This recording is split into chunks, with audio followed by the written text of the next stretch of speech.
Euzubillahimineşşeytanirracim. Bismillahirrahmanirrahim. Rabbi şrahli sadri ve yessirli emri ve hlul min lisani yefkahu kavli. Selamun aleyküm ve rahmetullahi ve berekatuhu. Inshallah, we will continue with the 12th flash of the 22nd word. So let's start reading from the beginning, and then maybe we can start discussing the part which starts with the in short. The 12th flash, which has the strength of suns. This 12th flash of the 22nd word is such an ocean of truths that all the previous 22 words form only 22 drops of it. And it is a source of such lights that they form only 22 flashes of that sun. Yes, all the previous 22 words are flashes of the stars of the verses shining in the skies of the Quran.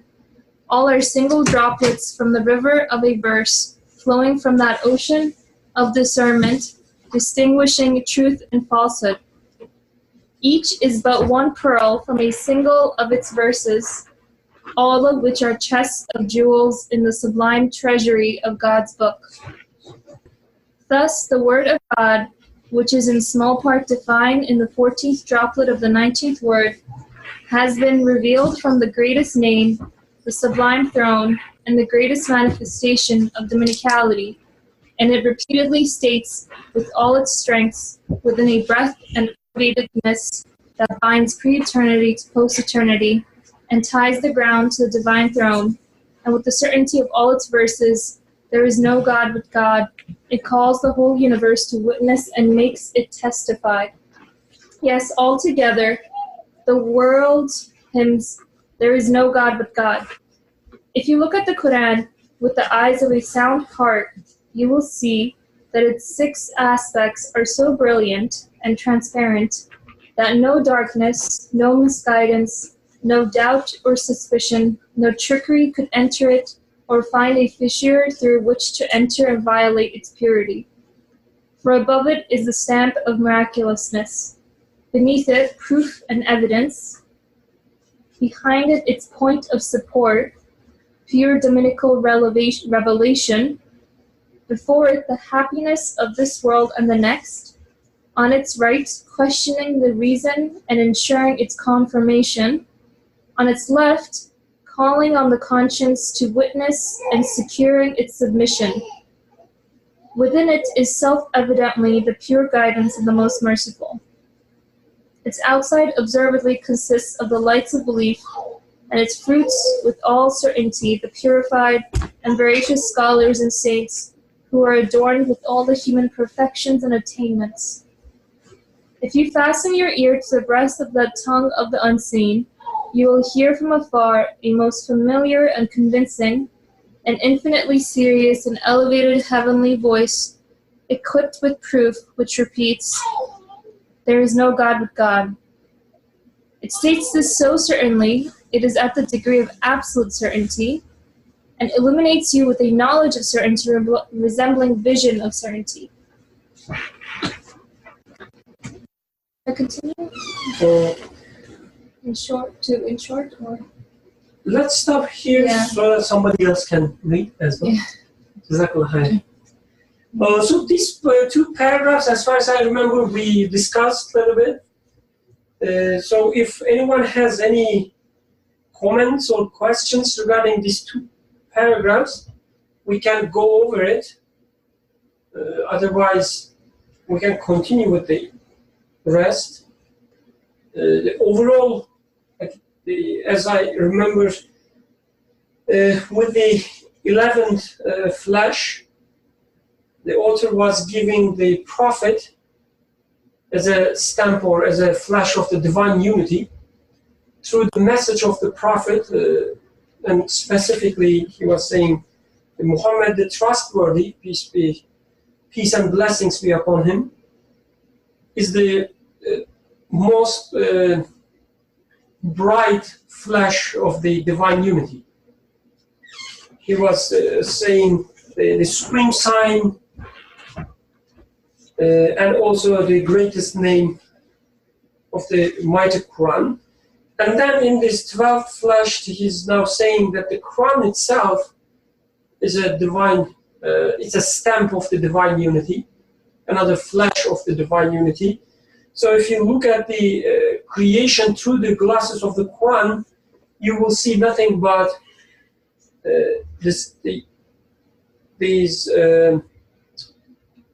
what's the word? Anyway, let's say the phrase that there is no God but God, or there is no God but He. There is no God but Him. Another comment, like that was just the overall picture. I didn't say anything about the details of the 12th flash. If anyone wants to add anything on that. I guess we talked for the most part, but one thing attracted my attention as he was describing the surroundings of Quran. He also talked about, I'll just read a few sentences. So within it is self-evidently the pure guidance of the most merciful. Its outside observably consists of the lights of belief. Its fruits, with all certainty, the purified and veracious scholars and saints who are adorned with all the human perfections and attainments. So, taking the students of Quran as part of, within the description of Quran is interesting. Because, Mursi is now defining Quran, but while defining Quran puts it within a certain context. And if I try to investigate Quran without taking these surroundings into account, I'm going to evaluate something else. It's not going to be divine speech. Because there are a lot of criticisms about Quran, but generally how such criticisms find way into Quran is by isolating things and just as if trying to evaluate Quran in the vacuum. So you remove it from its, and then I say surrounding doesn't mean that it's like historical location or context. It is, as he kept counting all these, and also its fruits, like the humans that were trained by Quran, and now it physically speaks to you. So then you can evaluate what Quran is saying. Otherwise, just cherry picking a verse or part of a verse and in the vacuum attacking such a text with some literal dictionary translation, it's not speech of God. So regarding what you said, like when he lists this, for above it is the stamp of miraculousness, beneath proof and evidence. So let's list them. Like a miraculousness, he says, the proof and evidence, point of support, the dominical revelation, happiness of this world and the next. So he talks about, the guidance, reasoning, proof, evidence, miraculousness, and then questioning the reason, ensuring its confirmation, calling in the conscience, and then submission. It talks about like things like a conscience, submission, questioning, reasoning, guidance, miraculousness. So these are what surrounds the Quran. Okay? So if you want to understand a verse in the Quran, and if you want to reach this divine unity that he talks from the beginning, through the Quran, you should use all these faculties of yours. And you should take it as a guidance. You should take it as revealing the miraculousness of the creation.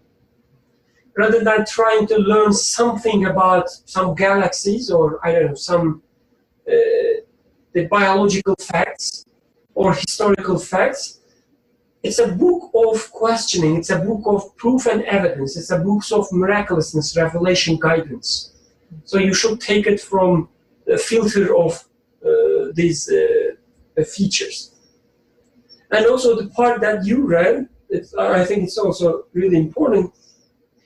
So within it is self-evidently the pure guidance of the most merciful. So when you start reading it, when you get inside it, you won't find anything but the mercy of the guidance of a merciful. So that's what you should extract from it. When you read Quran, you should read it to extract some guidance from the merciful one. Not just, a wise guy or, someone who knows about everything. No, it's the most merciful, the guidance of the most merciful, which will give me confirmation, satisfaction, as he was saying previously. And then it says, its outside observedly consists. I don't know if in the Turkish version also this observedly is there, but I think it's really important. Its outside observedly consists of the lights of belief. So when you look at when you put the Quran in practice, when you start living it, what you're going to observe is nothing but the light of belief. So things will illuminate it for you through Quran. And then its fruits, with all certainty, the purified and veracious scholars and saints. So you can take it like when you start living the Quran, when you practice it, the fruit will be saint or scholar. So you can take it as like anyone who takes the Quran serious and live it becomes a scholar or saint, or you can take it from the other way around. When you look at the scholars and saints, you will see the fruits of Quran. You will see how Quran is being lived. So that knowing Quran, another way of knowing Quran is looking at the people who lives Quran. So Quran is not just, for your mind that you can entertain some ideas and so on, but it has some fruits in this practical life. You see all these scholars, all these saints, or at least you interact with their sayings, with their writings, whatever. And when you look at their lives, or when you look at their, the state, you see the fruits of the Quran. Something maybe tangible, I don't know. Or I guess we can take it like we don't have to talk about scholars or saints in a very strict sense. You know the truth of Quran sometimes when you look at your friends who try to live Quran, and when you look at their lives, there's something tells you that this path is a straight path. You know it from their lives. So I guess to maybe understand it better, how else it could have been. If we ask this question, maybe then we can appreciate what author is saying in here more. So when he says, self-evident that the pure guidance of the most merciful, during the discussions we talked this before, but it's a guidance, meaning that it shows me some sort of a direct, like, for guidance, first of all, I should have some questions, some unknowns, for which I don't know what to do, where to go. And then Quran is, per claim of author, showing me somewhere to go, somewhere to solve the problem. Because even if you are going to buy a very simple car, we are Googling, going into YouTube, how to look at a lot of stuff, or at least give money to a mechanic to check the car and everything. So we are in need of, since I don't know, so then what are the things that I am incapable of knowing, yet Quran is going to give me an answer for that? Like, shall I expect from Quran how to cook? Like, it gives me some recipe of how to cook a food. Trial and error, we can find a better way of cooking food. So, but when it comes to my real serious questions of life that I cannot make sense of, such as why am I here? Where am I going to? So these sorts of real serious questions, Quran gives me answers that no other human has given so far. So this sort of thing. But again, it's a guidance, meaning that it shows me some direction, but still it's a guidance. I need to follow the path to arrive to the conclusion. So that means, even if it's a guidance, how do I know that it's a correct guidance? There must be a way for me to verify its truthfulness. There is a map. Let's say, okay, here is Google Maps in my phone. It's a guidance, but how do I know that it's a correct guidance? I need to follow a path, and once I arrive to the destination correctly, I would say that it's a correct map. One way to do this is, if I see several people who are using Google Map and they navigate throughout the states, and they say, well, it works fine, and I see that they're being successful in their business, whatever, as they move around. So I say, yes, this is a correct guidance. Yeah, I guess this is how I would say about the saints and verified scholars. You see them, you see the use of Quran in their lives, and you see how they are saved, or let's say how they find their ways in life, and it becomes a guidance for you. The people benefiting from guidance becomes a guidance for you. So I'm waiting if anyone else has any comments or questions or objections on this part. Otherwise, we can continue with the in short part.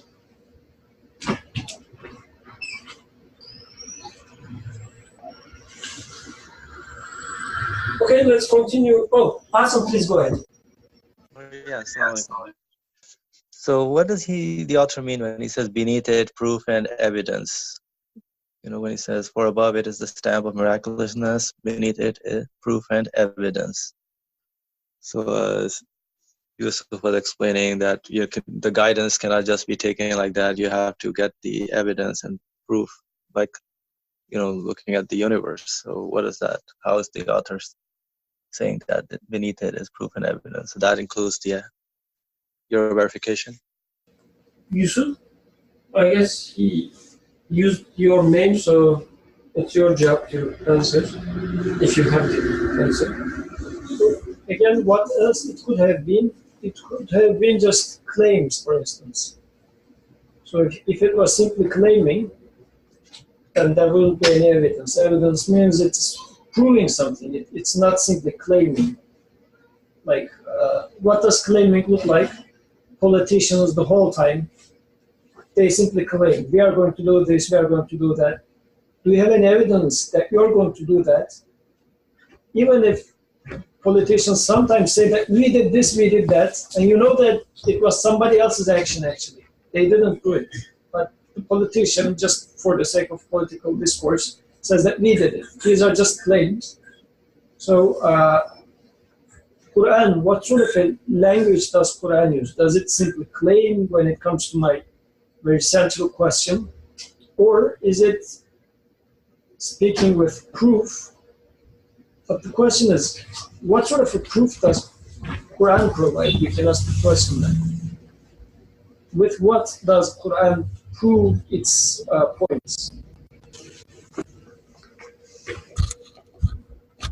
So I guess repetitively, as Quran invites us to contemplate the existence, the universe, and also checking ourselves, the human self, Quran is basing its claims on top of these very tangible and accessible tools for human.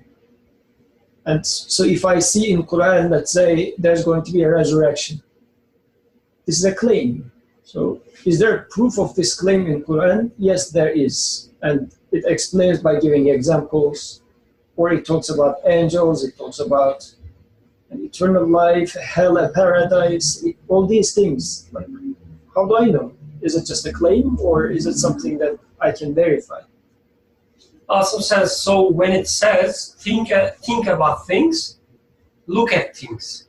So I guess he's giving some examples. He's saying, when Quran says, look at skies or think about skies, these kind of parts is, I guess, he thinks refers to these proof and evidence.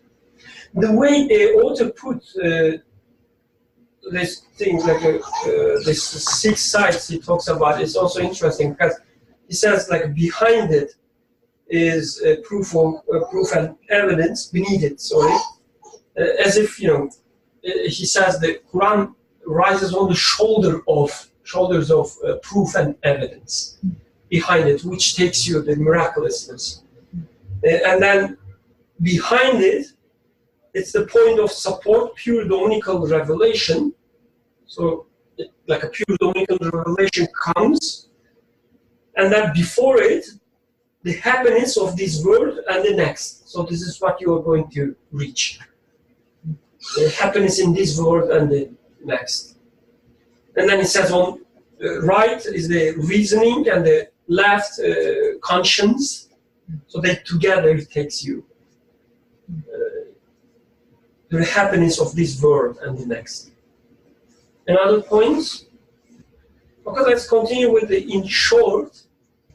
Should we, Dr. Rahman, continue with the in short and conclusion? In short, both God's most noble messenger, peace and blessings be upon him, and the most decisive criterion of truth and falsehood were sons.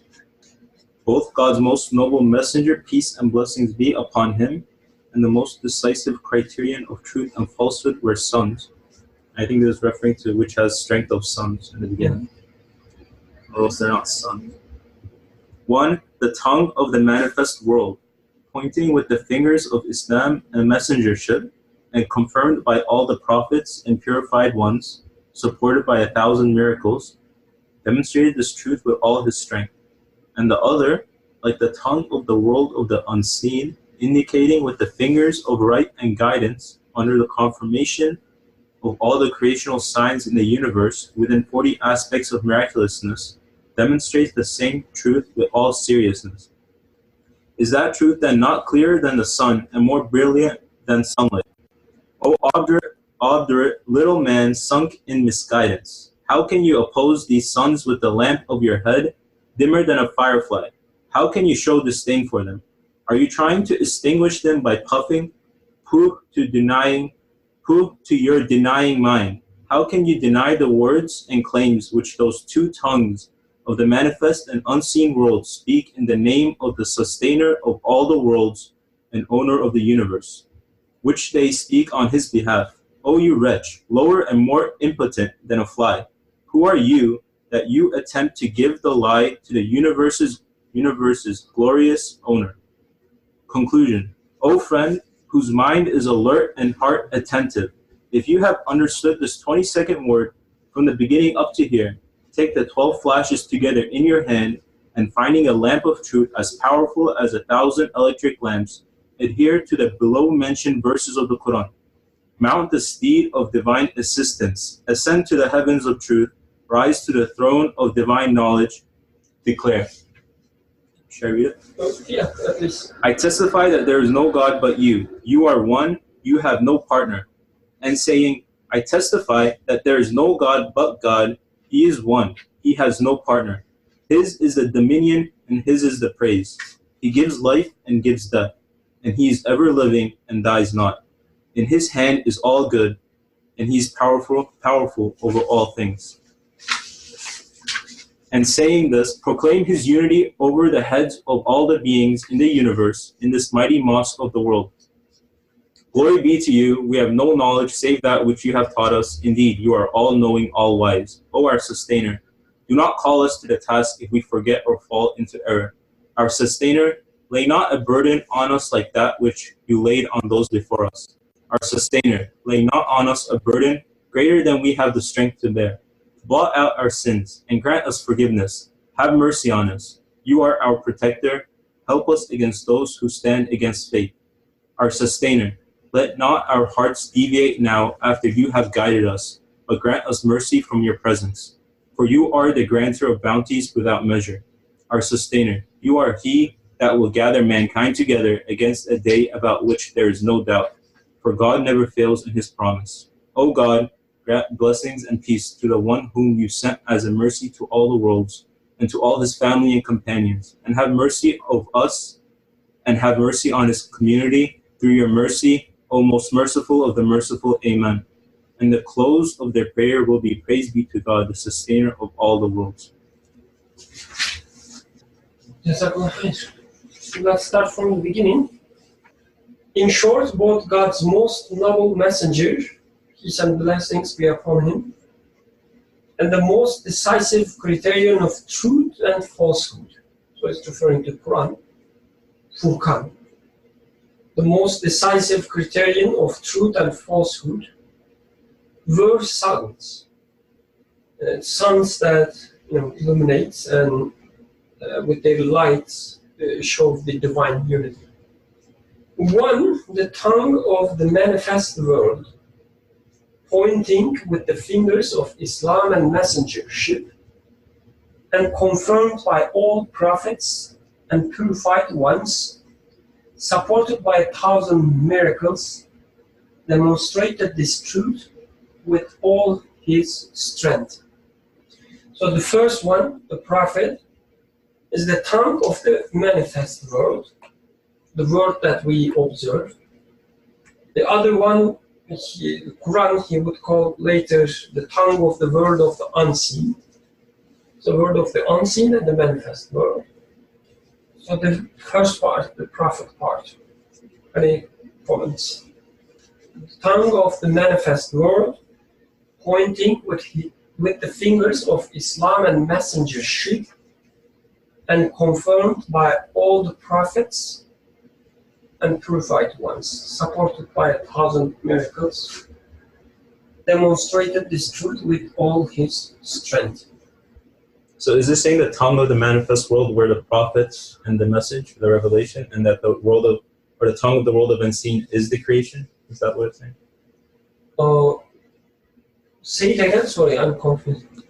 The tongue of the manifest world is the prophets and the revelation, and the tongue of the world of the unseen is the creation.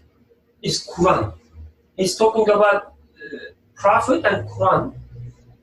Right? The 11th flash was about prophet. 12th flash is about Quran. And now he says both prophet and, here he used the phrase to refer to Furqan, Quran. Okay. Both of them are sons. One is with the tongue of manifest word. The other one, Quran, is the tongue of word of unseen, guide. The kalime shahadat, the word to enter or declaration of belief, entering religion. Repeat after me. So it is, I bear witness that there is no God but God, and I also bear witness that Muhammad is his messenger. So in there, the two are like as if half split, like as if given equal importance.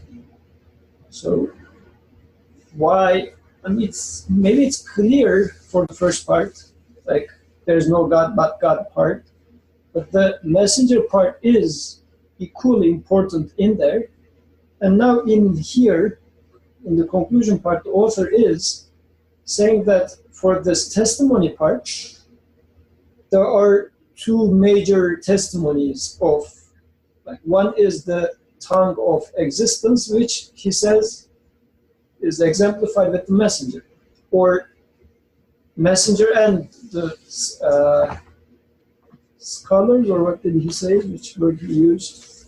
Supported by all others, all the prophets and purified ones. Purified ones, okay. So, and then for the tongue of the unseen, he talks about the scripture. So again, I mean, we discussed this before, but maybe we can discuss even more. Why is he keeps saying that the messenger is the tongue of the manifest world? Doesn't a tree speak for itself? And what does it mean that messenger and the purified ones are the tongue of manifest world? Then it is like sun-like guidance. The reason that I would like to highlight this again and again is, I guess especially within this recent times, messenger and messengerhood is being neglected, or people just want to take prophet out of the way. And scripture itself, yeah, somewhat. But even maybe it's going to be discarded at some point, but messenger in there has some sort of a function which is disturbing for human ego for whatever reason. But in here the author is saying that messenger and students of messenger are the tongue of the manifest world. Why is it important?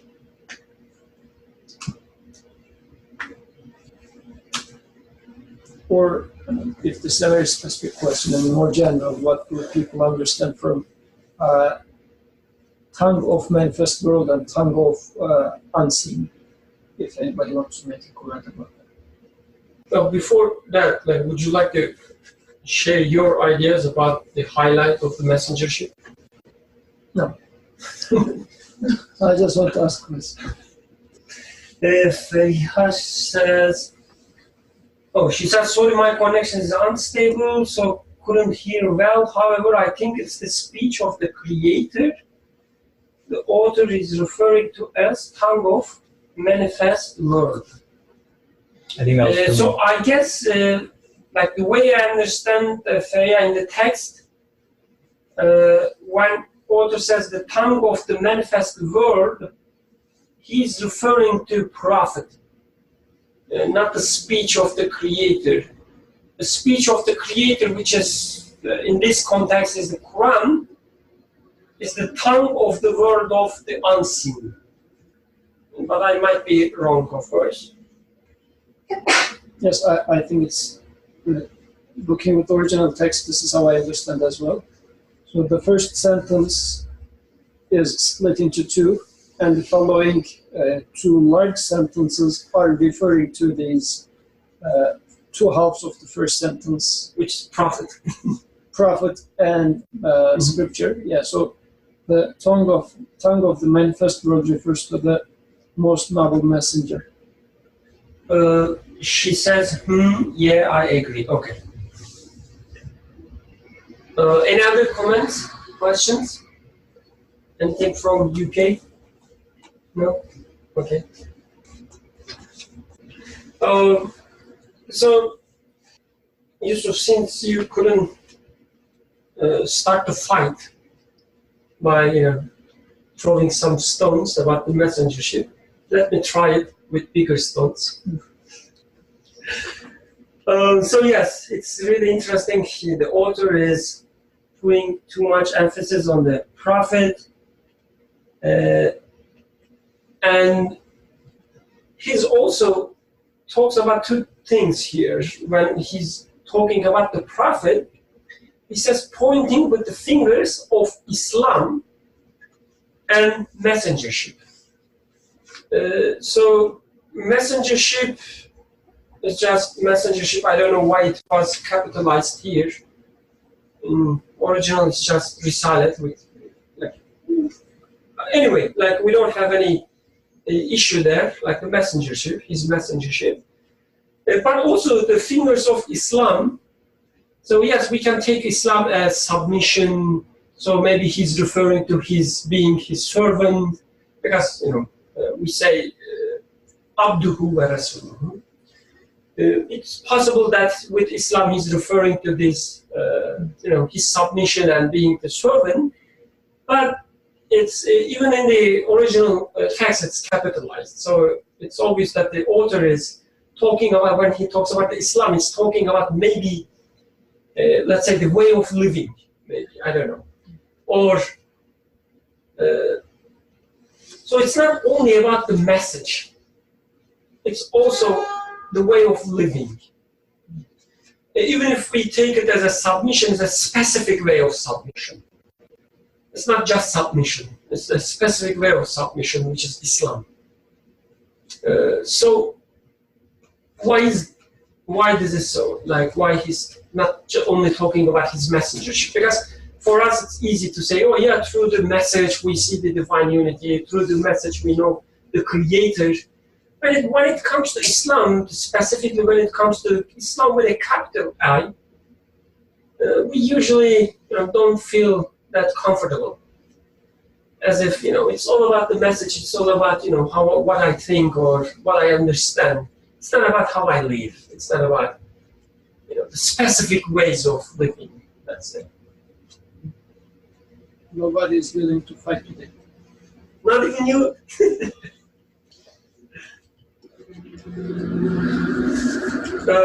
Mohammed, please go ahead. Assalamu alaikum. I just want to, first of all, I would like to say that thank you very much for putting your comments. I wasn't able to attend the whole discussion, but my friend Jakub, he wanted to say hi, and he asked me if the discussion is about his ice cream. Jakub, you want to say hi? Hi. But it's not saying hi. Anyone can hear us? Mm-hmm. Oh, yes, we can hear you perfectly, and we are really eager to hear his comments. Jakub, what would you like to say? You were asking about your ice cream? Hi. Say hi. Hello, Jakub. What was ice cream made of? Water and the earth of the universe. Say it again. Could you say it again, please? The universe. Oh, universe. Your ice cream is with the flavor of universe, you said? Yes. Oh. Wow. Alhamdulillah, such an ice cream. Crazy. And do you enjoy it? Yes.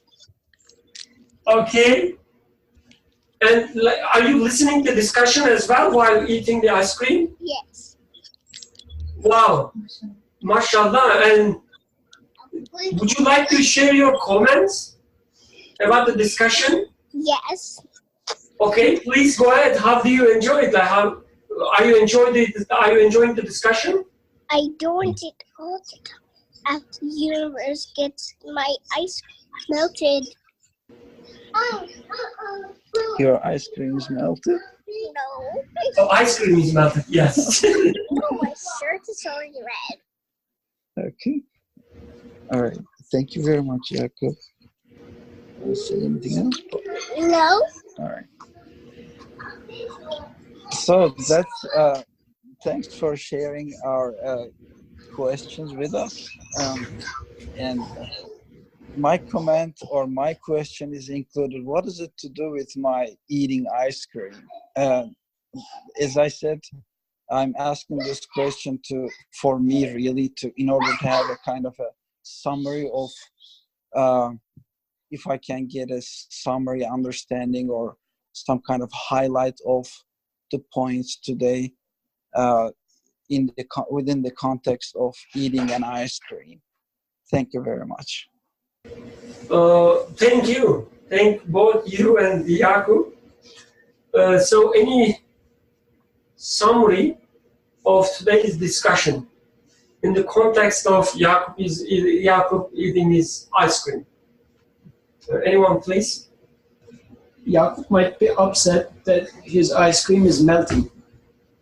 And, when I was at Jakub's age, I was being upset with banana finishing too quickly. Don't give the details. I remember the story. Banana was very expensive back in the day, and it was finishing very quick. My father was not rich, so what do? I was just keeping the banana inside my mouth for longer period to enjoy its taste. But no matter how long you keep it in your mouth, you have to swallow it after some point. And banana disappears, but still you want to enjoy it. But your father doesn't have enough money anymore. So what do? The ice cream is going to melt. What do you do in this life? You want more and more of ice cream, but either your stomach is little or your father's budget is little. So what do? What a cruel world this is. Because childs have to cry for more banana, for more ice cream. So why and how did a child end up in such a cruel world? Or is it really cruel? Because if you look at the other side of the coin, it's a beautiful experience, like beautiful banana that I enjoy or a ice cream that I enjoy. It shouldn't be that much evil. Somebody is giving me this. So is it really evil or not? Then I start asking such questions. But of course, neither apparently fathers are able to answer this question because Yaqub asked, but his father just repeated the same question. The father doesn't have the answer. So who is going to give the answer to this question? Definitely there must be an answer. And Yaqub is not going to ask this question to neighbor's dog. He's looking for somebody reasonable to come up with an explanation for his question. So this expectation, inherent expectation, made Yaqub ask this question to us right now. And we are trying to give an answer to this question because this was and is our question as well. So we kept asking the same question. So there must be someone who is going to tell us this answer. And the author in here is saying that the existence gives us an answer, the manifest world, and if you like, it is being vocalized by a human being, as it must be.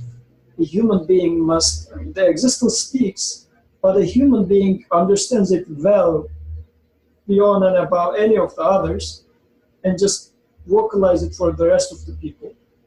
And also, the whole existence speaks to me, but nothing in here is by itself. So, and they are not pointless. Otherwise, it's really going to be horribly cruel.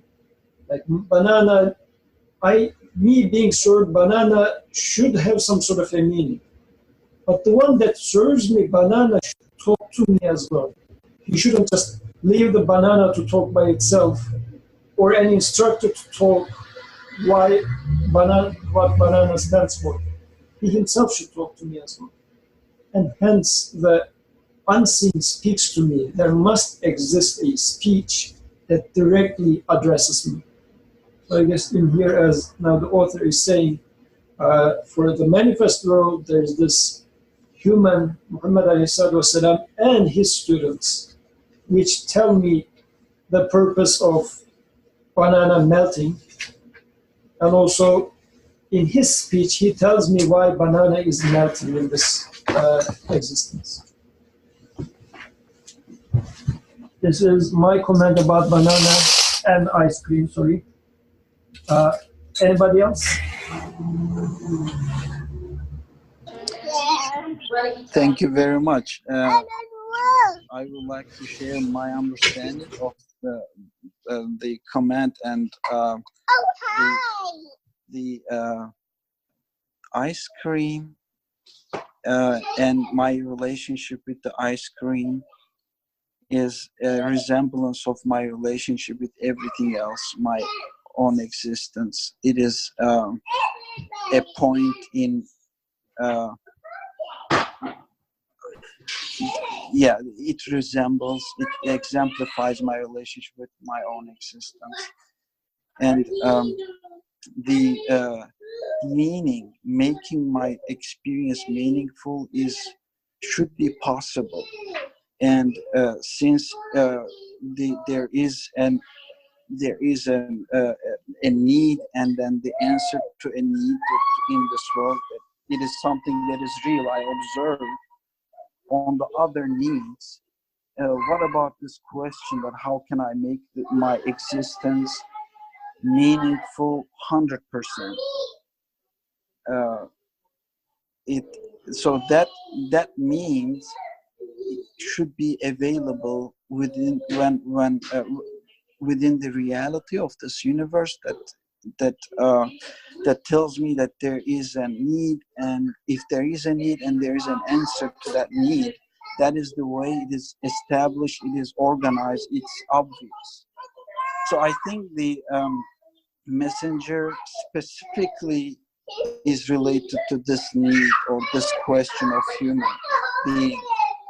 and it should be available, and it is required in terms of human needs and the answer to those needs. Thank you. I benefited a lot. So I can try. Okay, so I was thinking about this very playful yet serious question that Jakub asked. So I'm just gonna read off of what I said.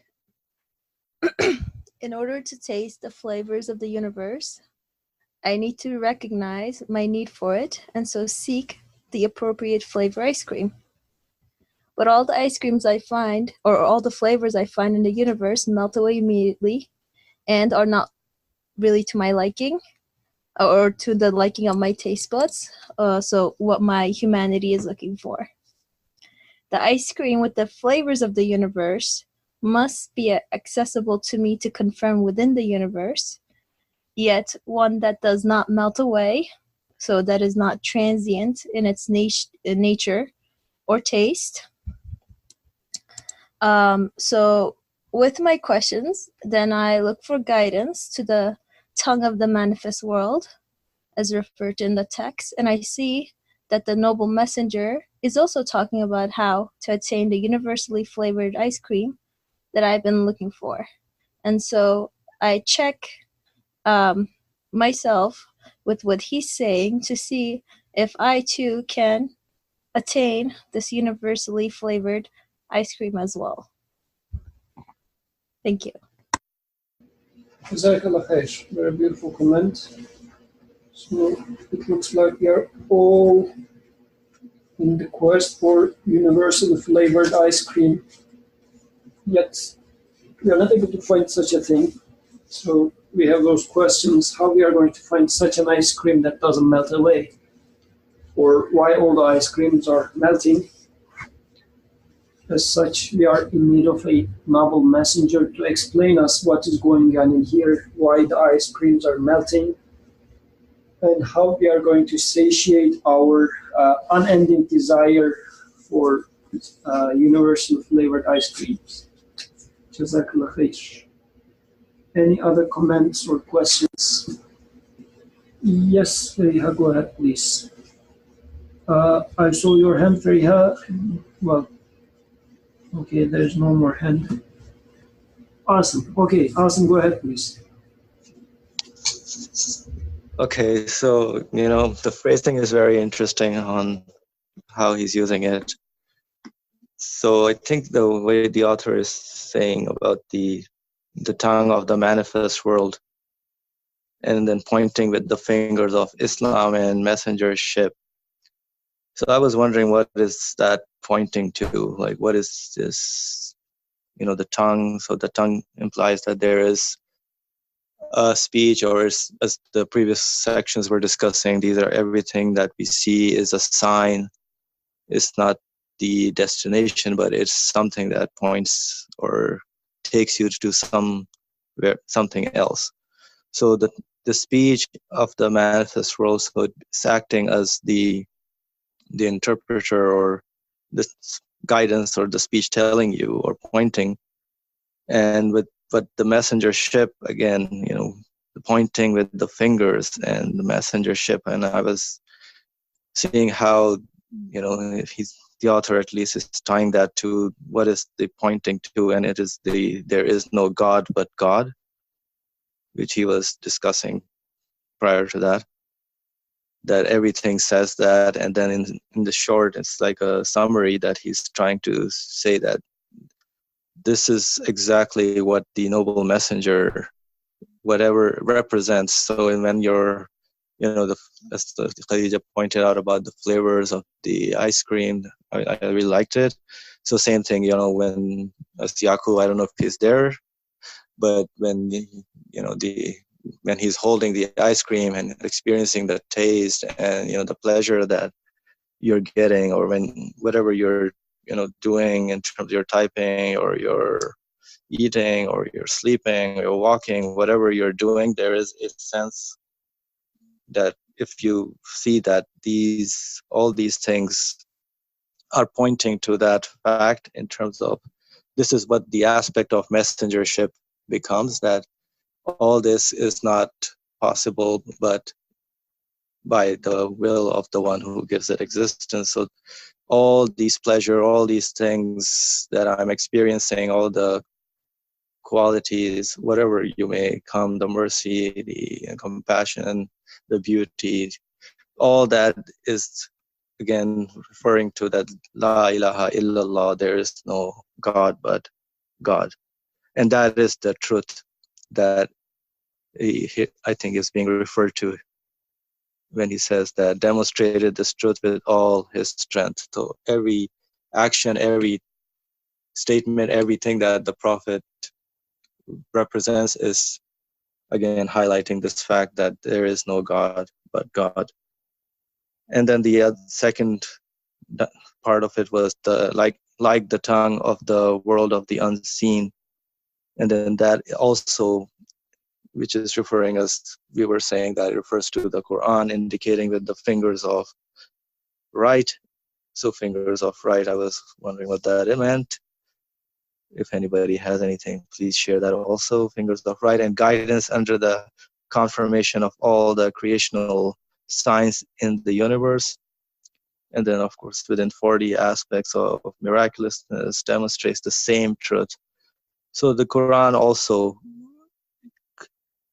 has the same truth in terms of the highlighting or bringing to the fact or to the understanding of the readers or the one who is listening to the speech, the one who is experiencing all that, is the same, that all that the message that the conscience is, or the human spirit, the human side is getting, is coming, it's like again, the tongue of the world of the unseen is telling me that all this is made possible or is coming from somebody not from this universe. Again, is for the example of the pleasure or the beauty. All those things can only be part of the world of the unseen. And again, the guidance of the Quran, he says like the tongue of the world of the unseen. So not exactly, but like the tongue of the world of the unseen. So I was wondering what that meant also, because when you interact or see what the, with the message or the Quran, what the verses are stating, right? So those are claims, as was being mentioned also, and then that gets confirmed with your experience yourself, and then the universe, all the creational signs in the universe, and that points to what the world of the unseen would be. So that's how I don't know if the second part makes sense or not. Thank you. Jazakallah khair, Azam, for this comments and summary. Any other comments? Azam also raised a few questions if anybody would like to answer. When he says with the fingers of right and guidance, I think it would be better to say with the fingers of truth, maybe. When the fingers of truth and guidance. Because it's Hakkaniyet. Yes, and Hatice Bey has also made the comment before you, just to give credit to her. Okay. Figures of right and guidance, she says, is equal to signs of truth, self-evidently true reality, as then confirmed by the creational signs and as acknowledged by me. Question mark within parentheses, which I guess you agree with her. Yeah, I agree with her. To me, it was myself who pointed this out first, and she agreed with me, but anyways. Good.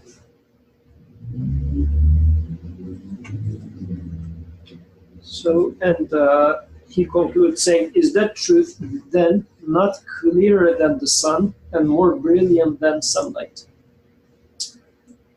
Is this a metaphorical speech? Or what does he say here? A truth such as La ilaha illallah, there is no God but God, under the light of God's most noble messenger and the divine speech is clearer than the sun and more brilliant than sunlight under the light of these two. Is it? If so, how? Is he just playing with the words to sound more eloquent? Any ideas? So one point maybe, so he says the speech of God or the Quran is under the confirmation of all the creational signs.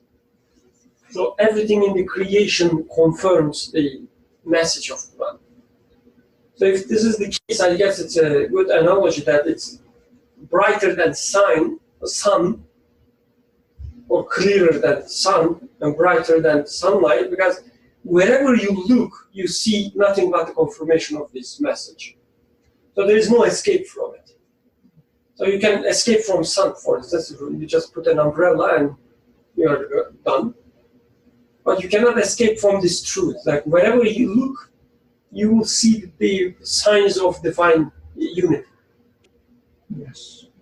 So sun, the very existence of sun, the very existence of daylight is an indicator of there is no God but God, more than they are indicative of they themselves. When I look at sun, I know that sun is there. So sun is declaring of its own existence by its lights. Sun says sun exists, or daylight. Daylight that I observe also testifies that sun exists. But when I see the sun and when I see the daylight, under the lights of the flashes that he explained so far, they themselves testify to there is no God but God altogether. As Nursi says, if as they point to themselves for one, they point to their maker thousandfold. So this is why these two, like the, because specifically he said, which has the strength of suns to the last two flash. One was the messenger, the other one was the scripture, the Quran, divine revelation. So in here, he is as if explaining what he meant by that, because these two are really the summary of what the rest of the existence is telling us. So they are the strongest proofs of that there is no God but God.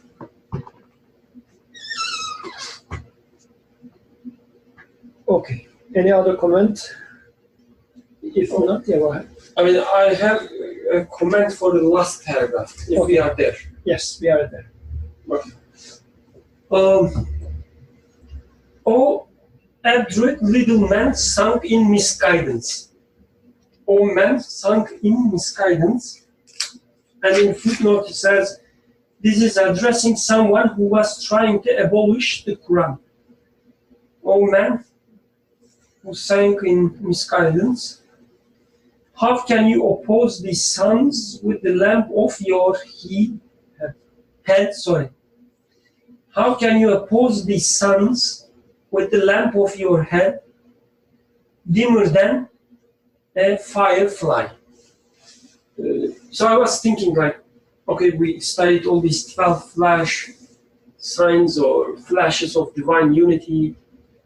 The first station was proof of divine unity, right? Proofs of divine unity, things that point to the divine unity. And now we are talking about flashes of the divine unity, as if things, when we look at with the glasses of the divine unity, this light emits from the creation, the flashes of divine unity. But I guess the question is, okay, we talk about these proofs, we talk about these flashes, and what is the point at the end? What is the point of studying divine unity? And then he says it's all about guidance. Because you are looking for guidance, and if you cannot see these flashes or signs of divine unity, you will try to find guidance with your little head. which has the light of even dimmer than a firefly, a tiny insect has its light. The light of your head is even dimmer than that. And you will try to find guidance yourself. You will make some decisions. You will say, okay, this is true, this is right, this is wrong. I should do this, I should do that. Because we need guidance.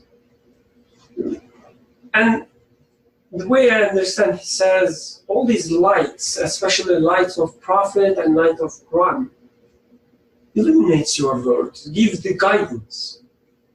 How foolish you are, you replacing or trying to replace or trying to substitute the guidance of Quran or Prophet with the guidance of your little head. And like guidance and divine unity, I think it's so important, like having this idea of divine unity in our lives. Since we concluding, like I'm talking about general, about the divine unity, all these things that we discuss. When you think it's really, really important having this idea of divine unity in our lives, that everything, without any exception, going back to the verses at the very beginning of the 22nd verse, everything without any exception are in the hand of one creator. He is the disposer of all affairs. He is the ruler of everything, and so on.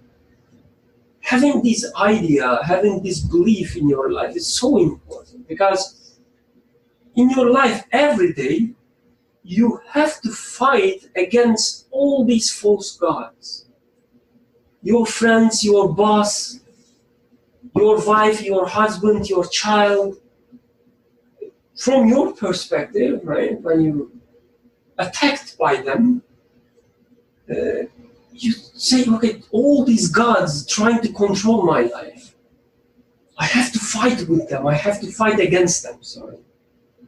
And usually, like, what we do is we trying to use our little hands, trying to find some strategies. If I do that, it will give me success. If I do this, it will give me success. Maybe I should behave like this. Maybe I should, I don't know, like shaking a little bit before putting him in sleep, your baby. Or maybe, I should speak kindly to my wife so that she will do what I want. All these things, all these false gods that we have to fight every day. There's no escape for that. Like, whether you call yourself as a believer, as a, what is the word? Sometimes they say, pious.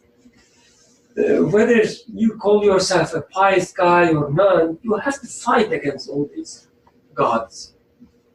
And Quran comes and tells that, do you know what? They are not gods. There's no God but Allah. Everything is His control, under His control. The things that you see as out of order or chaotic, that everyone has his or her own power, own will, trying to shape your life, there's no such thing. Prophet tells us. There's only one, only Him, there's only Him. In His hands, everything that you observe. There's an order there. Maybe you don't see it right now, but look careful, you will see an order there. And everything is there to guide you.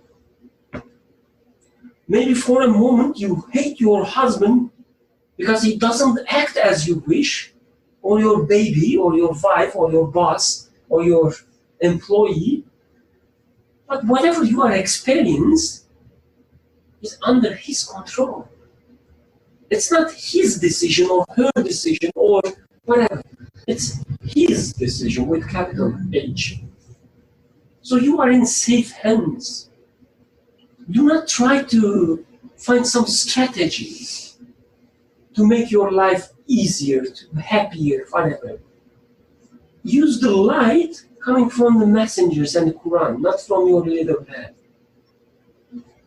So to me, at least, I don't know, maybe not for everyone, but to me, having this idea of divine unity that we've been studying for a few months, it's so important.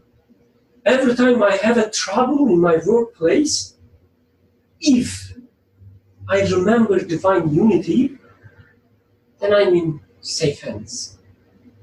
I just enjoy the experience. Whether it is pleasant, seemingly pleasant, or seemingly unpleasant. But I know it's coming from divine. It's coming from a single source, Him. So again, having this understanding, idea of divine unity, everything is in His hands. It's a lifesaver for me. So it's really worth studying divine unity for weeks, for months, or I don't know, years. So that I can really believe, I can internalize it, that it's divine unity, but nothing. In the footnote, the author says this is addressing someone who was trying to abolish the Quran. So, and also in general, I guess this is addressing the current civilization, which is trying to replace, which has been trying to replace, and nowadays even more than so, the divine guidance and the messenger with man's mind. Like in the personal level, I am trying to find my own way.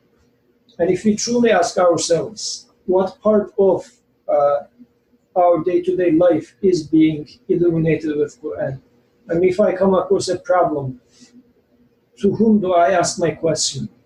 Or from whom do I expect an answer? This is a very relevant question that all of us should ask to ourselves, intentionally, unintentionally, to whom we are asking our questions. But I guess in here, how can you oppose these suns with the lamp of your head dimmer than a firefly? Day in, day out, from outside there are such questions. Even today somebody was asking a question through email to the group, saying whatever somebody was mentioning, prayer is not that much mentioned in Quran, therefore it's not that much important, whatever sort of questions. They're all over the place.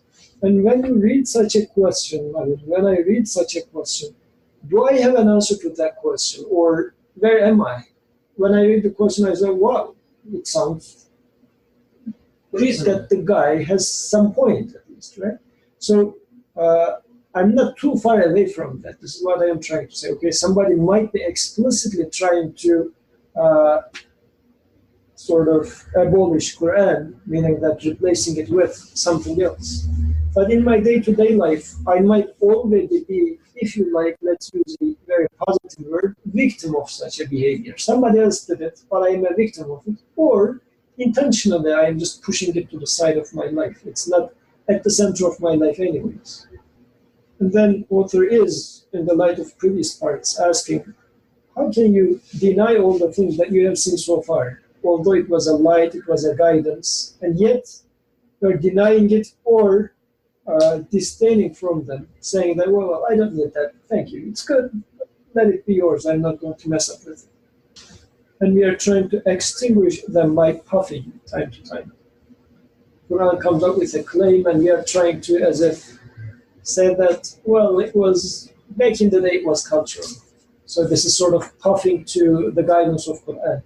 It comes with a point, and we are trying to extinguish it with, extinguishing has started puffing, such a contradiction there. Today's question, for example, about the prayer, it was truly puffing. Somebody is saying that if prayer was so important, it would be repeated more in Quran. There are other things that are repeated more in the Quran than prayer.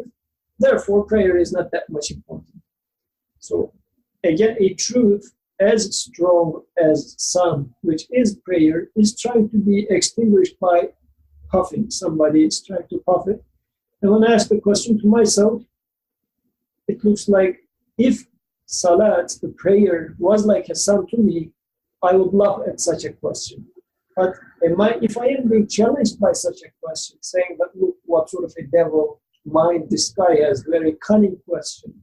What is the answer to that question? Then that means Salat, I didn't really appreciate Salat as a son still. Speaking of the emails, there was another email from brother Ali. He was talking about an example from India. So it's a historical narration, true or not. The British soldier asked his superior that why we are allowing them call azan in India. We are the rulers and they are still living their religion. Why we are allowing them? And the superior says, "Oh, let them, call azan. They don't even know what they mean. So, at least they will think they have their religion, and they will do whatever we want." So, somehow separating the practical life from the truth of the Quran. I guess sometimes we have the opposite now. So maybe we read Quran, we enjoy Quran, we discuss Quran, but when it comes to living Quran, we abolish it.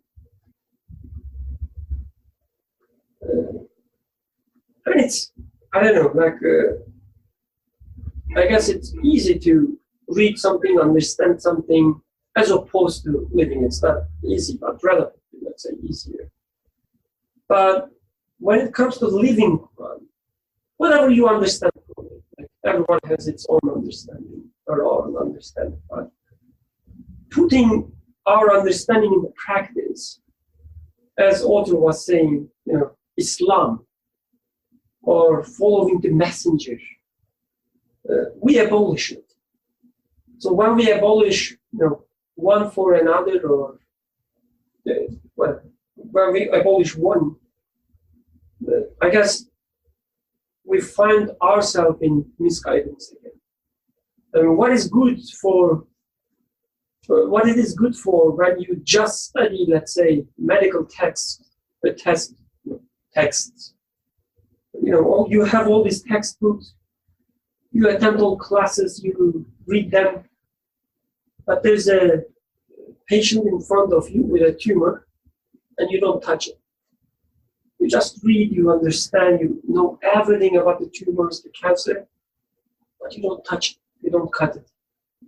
So I guess abolishing Quran could be, not trying to understand Quran, or not benefit from the guidance, not asking for guidance, or abolishing Quran, meaning just entertaining the idea of Quran in your mind, but not taking any step to transform yourself, your life, your practical life, your every action through its light.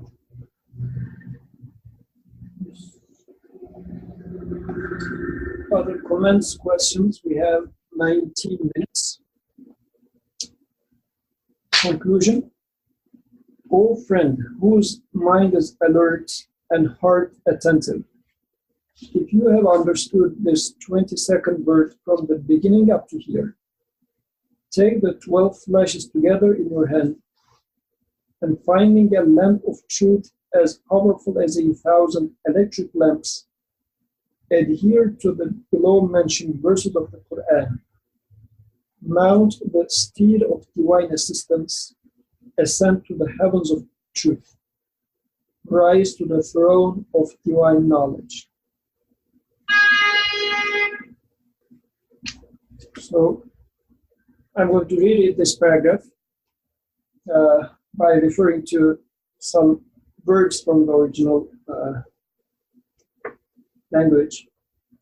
O friend, whose mind is alert and heart attentive, if you have understood this 22nd word from the beginning up to here, take the 12 flashes together in your hand, and finding a lamp of truth as powerful as 1,000 electric lamps, adhere to the below mentioned verses of the Quran, mount the steed of divine assistance. So author is in the original text using some words which have a what's a concept that they carry. He uses the word burak. Burak is mentioned, narrated as the tool that the messenger used as a mount in his ascension to the heavens. So divine, instead of divine assistance, he used Burak or Burak Tawfiq. okay, mount the speed of Burak. I don't know what steed means. Steed. Horse. What's it? Horse. Horse. Okay. So in the original text, he uses Burak. So mount to Burak. Yeah. So, like I guess in the way that Burak was mentioned as if it was a horse, and also in Islamic art, it was depicted as a horse, but it was explained as a horse which steps here, and the next step of the horse is the horizon. So this sort of a horse, metaphorical, a huge horse.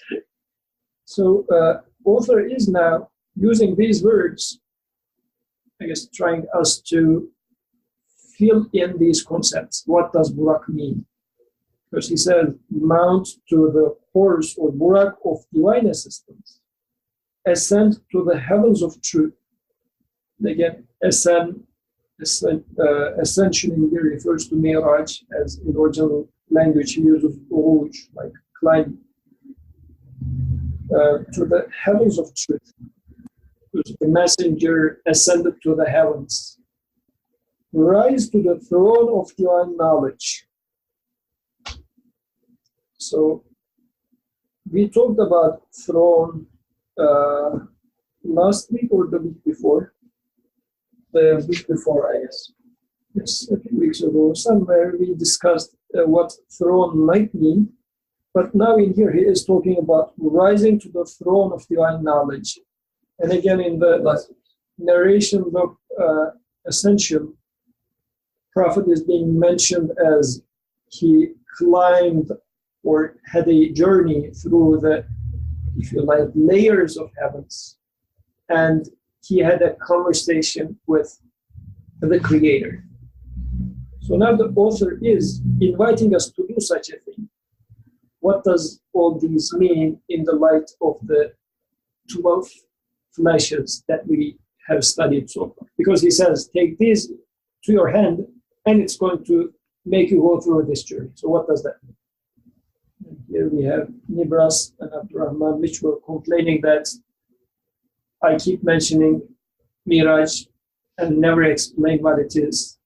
This is what the author is doing. He mentioned Miraj, but he didn't explain what it is explicitly. But he has been explaining it for the last 3 months, I guess. So now you can explain us what it is.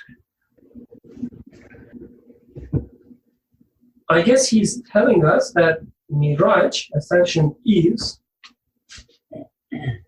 as he studied in the 22nd word, all these flashes and the proofs, is looking at the creation, seeing the steps of divine unity in the creation,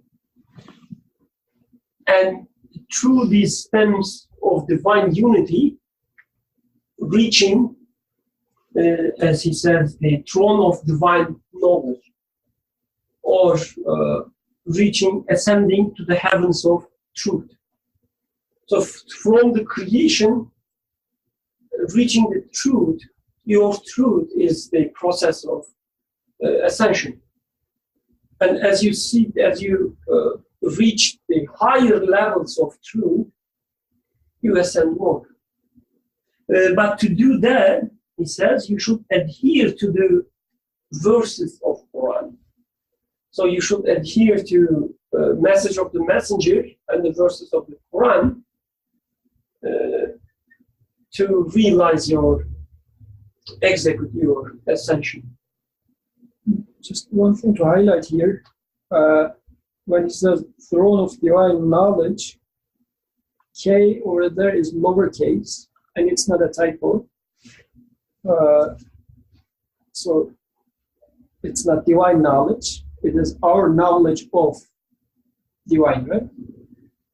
So rising to the throne of divine, or let's put it this way, rising to the throne of my knowledge of the divine. And when we were talking about throne, like we said, the existence is throne of his power, of his knowledge. And so rising to the throne of divine knowledge, Marifatullah, or throne of Marifatullah, knowing the Creator, it sounds to me like the universe should become to you like as if it all tells you about its maker. The universe becomes or since most of you not, if not all of you knows, the universe becomes deciphered as in Matrix. Because Matrix only originally would look like like humans walking all around the place. But if you decipher it, it becomes something else. So the existence itself, I can see it like, okay, like people here sitting together, we are studying something. Or I can take it as everything in here tells me about my maker. Abdurrahman is there, not for the sake of Abdurrahman being there, but it is placed in there, and at least in theory, such a thing is possible for me to reach, although it's a horizon for me, that it tells me about my maker. So to make this essential so that everything becomes a speech to you, telling you of your maker. Throne. This is how we study throne, right? Everything becomes a sign of speech of your Creator. And this becomes much more interesting when it comes to, as we were saying, human-human relations. So my boss treated me this way, my mother told me this, I told this to my wife, all these human-human relationships. Can I isolate Abdurrahman cursing me from Abdurrahman's self and trying to see what does divine tell me? How does divine manifest itself in this relationship? Because if somebody, even if, no need to curse, in the street, somebody honks the horn to you and then the adrenaline rush happens and you hit the gas and or something happens. But do I take it as this is happening, this is being given existence, this is being created? What does this say? Is it just for vain, for nothing? Or am I going to be able to say, oh, my maker, you haven't created this for vain. You are free from any fault. Save us from the punishment of fire. And just to add to that, I think that point highlights the significance of the messenger being the tongue of the manifest world. Because I was thinking about that phrasing, the tongue of the manifest world, and the tongue is the gateway to communication, right?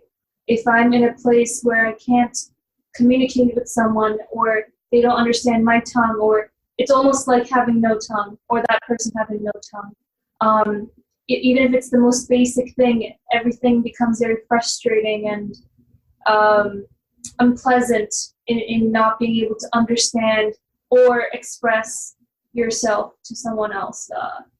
And so in that same respect, the manifest world not having a tongue, or me not having the tool to be able to communicate with it, can make everything very despairing or unfriendly in a sense, because everything is kind of like a stranger. You can't make sense of anything in the world, including maybe experiences and interactions with those around you. So someone, I guess, in this case, the messenger, by virtue of his message, being the tongue of everything around me, I guess there's a big mercy in that. But this is something you always say, Yusuf, like we look for messenger because we think there should be a messenger. Like I'm a human, there should be a human way of speaking in my life. And what she just Ayşe Nur is making it, I guess, more dramatic, that without a messenger, the creation becomes tongueless. Without a messenger, I see there's something alive, a consciousness is there, trying to speak to me, but there's no tongue.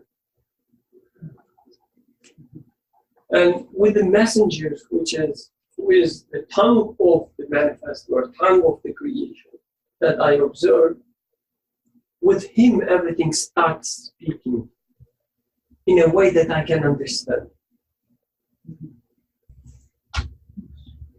This might be a little bit of a far-fetched comment, but as the metaphors are now going on, so a conversation between two tongues.